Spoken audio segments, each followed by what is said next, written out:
Class 11 का गुरुत्वाकर्षण आपको हम पढ़ा रहे हैं। ये पार्ट 2 है इस चैप्टर का।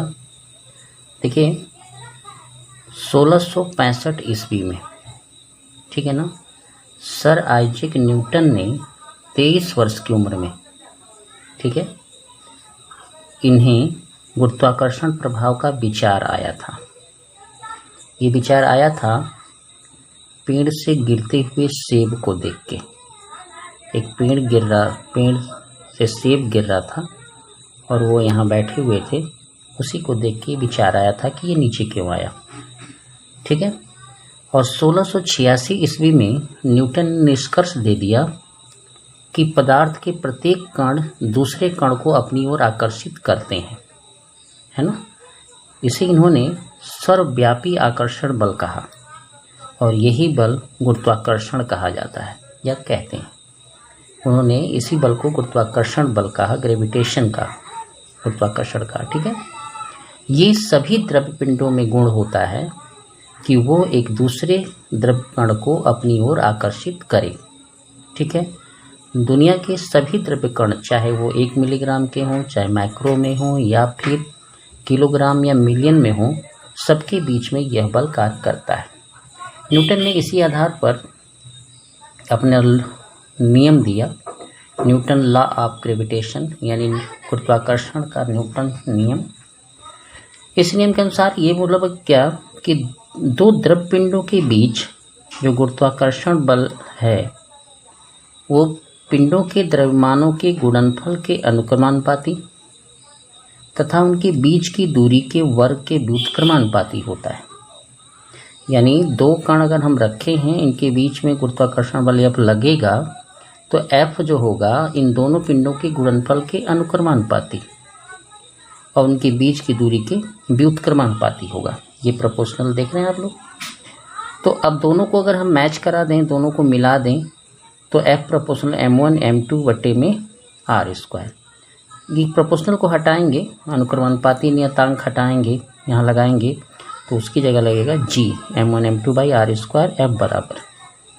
F बराबर G M1 M2 by R²। एक चीज़ याद रखिएगा, ये बल हमेशा ही आकर्षण ही होगा, आकर्षण बल ही होगा, प्रतिकर्षण नहीं होगा। क्लियर हो गया। देखिए G एक नियतांक है, इसे न्यूटन का सार्वत्रिक गुरुत्वाकर्षण स्थिरांक या नियतांक कहते हैं। सार्वत्रिक मतलब जो सभी स्थान पे, ब्रह्मांड में सभी स्थान पर इसका मान एक समान रहता है, ये चेंज नहीं होता, उसको हम कहते हैं सार्वत्रिक गुरुत्वाकर्षण स्थिरांक। इसका मान होता है 6.67 × 10⁻⁻11 न्यूटन मीटर स्क्वायर प्रति kg²। ये इसका SI मात्रक है। जी की जो विमा होती है वो होती है m-1 L3T-2। क्लियर।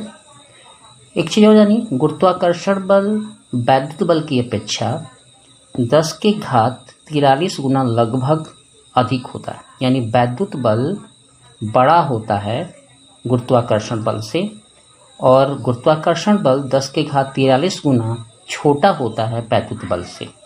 क्लियर हो गया। ये जो बल आपको काउंट किया गया है, ये दो इलेक्ट्रॉनों के बीच का बल है। यानी दो इलेक्ट्रॉनों के बीच विद्युत बल निकाला गया है और दो इलेक्ट्रॉनों के बीच ही गुरुत्वाकर्षण बल निकाला गया है, तो उसका जो अनुपात आया है वो 10⁻43 गुना आया है, ठीक है। यानी याद रखिएगा, वैद्युत बल बड़ा होता है गुरुत्वाकर्षण बल से। क्लियर। और कितने गुना बड़ा होता है? लगभग 10⁻43 गुना बड़ा होता है वैद्युत बल गुरुत्वाकर्षण बल से। अगली टॉपिक है गुरुत्वीय त्वरण G और गुरुत्वाकर्षण नियतांक में संबंध होता है। G स्मॉल g यानी गुरुत्वीय त्वरण बराबर कैपिटल G me/re²। ये जो हमने लिखा है ये पृथ्वी के गुरुत्वीय त्वरण का सूत्र है। पृथ्वी के ये गुरुत्वीय त्वरण का सूत्र है, ठीक है। इसी तरह अगर चंद्रमा के लिए भी बनेगा तो चंद्रमा का द्रव्यमान रहेगा, चंद्रमा की त्रिज्या रहेगी और उसका चंद्रमा का गुरुत्वीय त्वरण आएगा।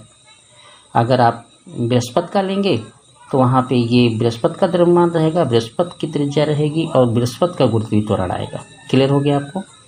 एक चीज़ और हम आपको बता देते हैं, पृथ्वी का द्रव्यमान एम से दिखाते हैं, mass of earth, mass of radius की त्रिज्या हो जाएगी।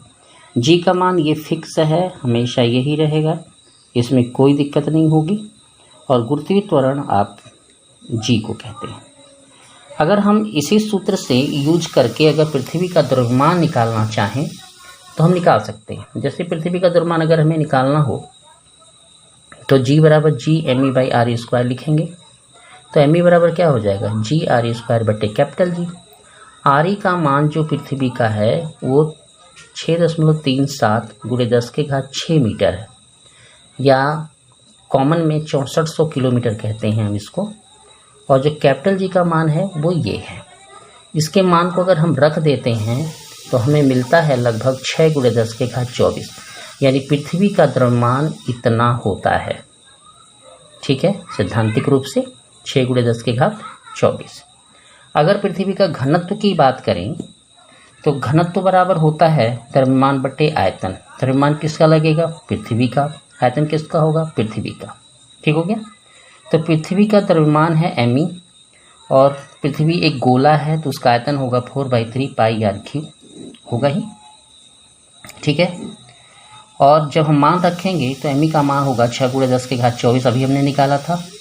और ये 3 ऊपर गया है तो 3 हमने लिखा है। 4 गुणे पाई का मान हमने रख दिया 3.14, और ये हमने त्रिज्या ली 6.37 गुणे 10⁻6⁻3।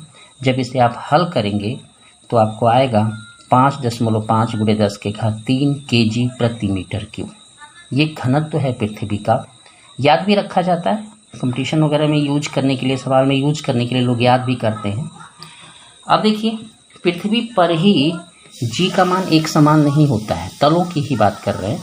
पृथ्वी में तल के नाम पे पृथ्वी की एक अंडाकार होती है। पृथ्वी आपको पता होगा उसका आकार जो होता है अंडाकार होता है, जैसे कि फोटो में हमने दिखाया है। यानी पृथ्वी बिल्कुल गोल नहीं होती। तो जब गोल नहीं होती तो जाहिर सी बात है अंडाकार होगी, तो उसकी सेंटर से त्रिज्या हर जगह अलग अलग होगी। जैसे यहाँ देख लीजिए, यहाँ छोटी दिख रही होगी आपको, यहाँ देखिए बड़ी दिख रही है, और यहाँ पे इन दोनों के बीच की दिखेगी, है ना। तो गुरुत्वीय त्वरण का जो मान परिवर्तन है उसके 2 कारक उसके उत्तरदायी होते हैं। एक होता है पृथ्वी का आकार और दूसरा होता है पृथ्वी की घूर्णन अक्ष के परितः घूर्णन गति। तो आकार के बारे में थोड़ा सोचते हैं तो देखिए, जी बराबर G M E by R E square है, यानी जी प्रोपोर्शनल 1/r²। यानी देखिए, जहाँ पे पृथ्वी की त्रिज्या कम होगी वहाँ जी का मान क्या होगा, अधिक होगा, और जहाँ पृथ्वी की त्रिज्या अधिक होगी वहाँ जी का मान कम होगा। अब सोचते हैं, देखिए जरा सोच के, जो ध्रुव है, ये जो ध्रुव हैं आपके नॉर्थ पोल और साउथ पोल, यहाँ पे त्रिज्या सबसे छोटी है पृथ्वी की, तो यहाँ पे जी का मान क्या होगा, जब ये छोटा होगा तो जी का मान अधिक होगा। यानी पृथ्वी के ध्रुवों पर त्रिज्या कम होती है, यही कारण है कि ध्रुवों पर जी का मान सबसे अधिक होता है।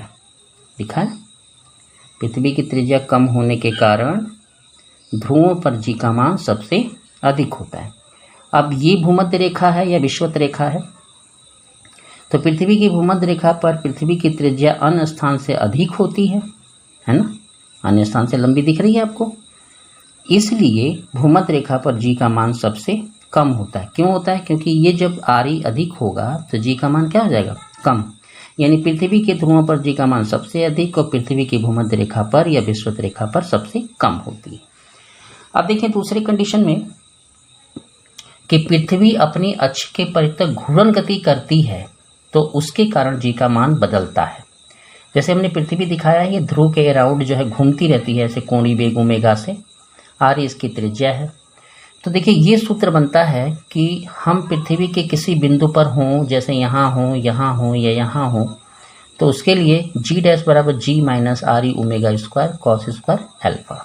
ठीक है, कॉस स्क्वायर एल्फा के बारे में अगर आप काउंट करेंगे तो आप ऐसे एल्फा काउंट होता है, आप ऐसे एल्फा को देख सकते हैं, गामा को देख सकते हैं ऐसे। तो देखिए भूमध्य रेखा पर, अगर भूमध्य रेखा पर रहते हैं, यानी ये जो लाइन बनी हुई है इस पर अगर हम रहते हैं, इसी के अराउंड वो घूम रही है, चक्कर ऐसे हो रहा है उसका, तो वहाँ पे लेमडा का मान 0 होता है। विषुवत रेखा पर लेमडा का मान क्या होता है? 0 होता है। तो जब हम इस सूत्र में cos 0 का मान रखेंगे तो 1 आएगा। देखिए आर ओमेगा स्क्वायर, ये तो सूत्र है आपका, ऊपर वाला ये सूत्र हमने पुट किया है। जब यहाँ पे cos 0 रखेंगे तो इसका मान आएगा 1, यानी इतना मान सामान्य जी से घट जाएगा, यानी जी डैश का मान इस वाले जी से कम हो जाएगा। अतः हम कह सकते हैं कि विषुवत रेखा पर जी का मान न्यूनतम होता है।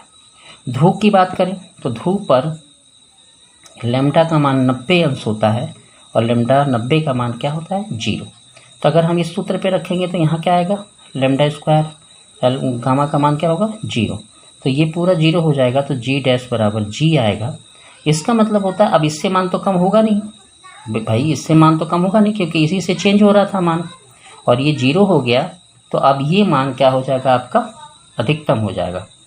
अगर ये 1 आता था तो घट करके देता था, अब ये 0 आ गया, 0 से कम माइनस में तो जाएगा नहीं, तो जी डैश बराबर होगा जी, यानी ध्रुवों पर गुरुत्वीय त्वरण का मान क्या होता है? अधिकतम होता है। क्लियर हो गया आपको? एक चीज़ और जान लीजिए, पृथ्वी का जो घूर्णन अक्ष है, यानी पृथ्वी अपना एक पूरा चक्कर जो पूरा करती है वो 1.4 घंटे में पूरा करती है, या 24 सेकेंड में पूरा करती है, या 84.6 मिनट में पूरा करती है पूरा एक चक्कर। क्लियर हो गया ये सब वीडियो आपको हमने काफ़ी हद तक क्लियर किया है। आप इसके नोट्स बना करके अगर आप पढ़ेंगे तो आपको क्लियर समझ में आएगा। धन्यवाद आपको।